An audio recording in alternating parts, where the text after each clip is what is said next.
how would you handle things differently?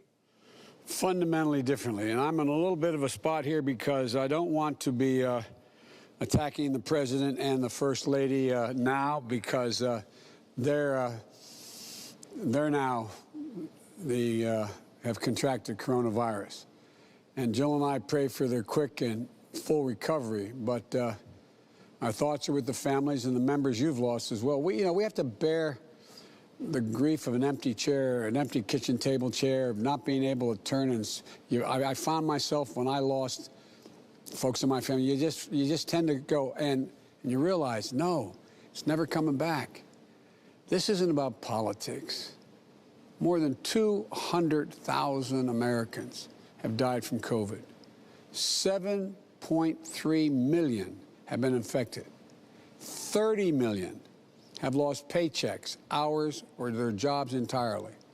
And throughout it all, you've kept the nation running. You've kept people connected. You put others before yourselves.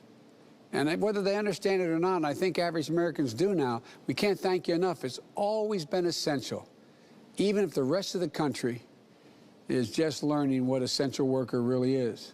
Now, look, here's what else is essential.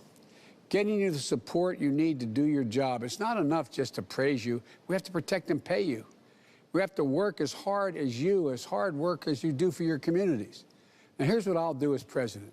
Number one, call on every single American to wear a mask when they're around other people outside their households. That includes when they ride public transportation, buses, trains, airplanes. Yesterday, the Transportation Department, stupidly in my view, rejected a petition to require just that: wear a mask when you're on public transportation. If I can say something here, this is not about freedom, it's about patriotism. You wear a mask to protect the person next to you. You wear a mask to protect the bus driver. You wear a mask to protect the person you're sitting next to on the bus. And to reject a chance to do the easiest thing possible to save lives, I find it appalling. I promise you, my Department of Transportation will insist on it. 2, get protective gear to every worker on the front lines. It's unconscionable. And the idea that they're kicking it off to talk to your governor, not my responsibility. Come on. I don't know. If that's not a responsibility of a president in the middle of a crisis, I don't know what in God's name the responsibility is. Thirdly, we got to fix the testing fiasco. Surging tens of millions of test kits where they're needed most. Provide free testing and treatment and vaccine when it's available for everyone. And make sure politics plays no role in vaccine approval, period. I've actually told some governors, John, I probably shouldn't say this, but you know me, told some governors, don't endorse me, want to endorse me, because you'll pay a penalty. You won't get what you need from the federal government in terms of this COVID crap. Not a joke. My word, not a joke. We aren't blue states and red states. We're the United States. United States.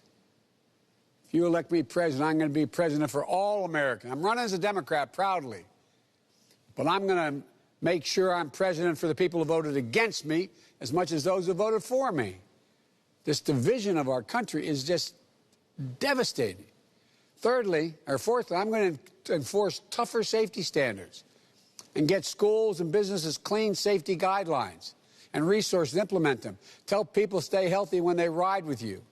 And I'm going to fight to get you the hazard pay you deserve. And by the way, it's not just about getting you masks. We also have to protect you. Look at the people, look what's happened to your drivers. A guy getting off a bus and says goodbye and he slits the driver's throat and kills him. Look what's happening. We got to get you the protective gear. We got not only that, we got to get you separation. We got to get plastic and coverings around the drivers. We got to make sure that you have separation. There's so much we can do, and it doesn't cost that much. It doesn't cost that much. But even if it did, it's an obligation we have. I really mean it. I find this one of the most despicable things that I've encountered in my whole career. When the administration was told, that there's 1,000 people a day dying of COVID, response was, it is what it is. It is what it is. It is what it is because they are who they are. That's why it is what it is. We can change this, I promise you. On day one, I will. Thank you, Mr. President.